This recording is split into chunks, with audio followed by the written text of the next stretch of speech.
విడు మొరటోడు అని వాళ్ళు వీళ్ళు ఎన్నెన్ని అన్న పసి పిల్లవాడు నవ్వాడు.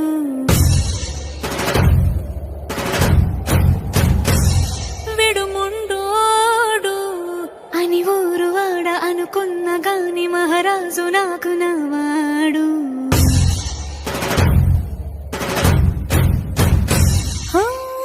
మాట పెడుసైనా మనసులో వెన్న రాయిలా ఉన్నవాడిలోన దేవుడెవరికి తెలుసును నాకన్నా. సూసేకి అగ్గిరవ్వ మాదిరే ఉంటాడు.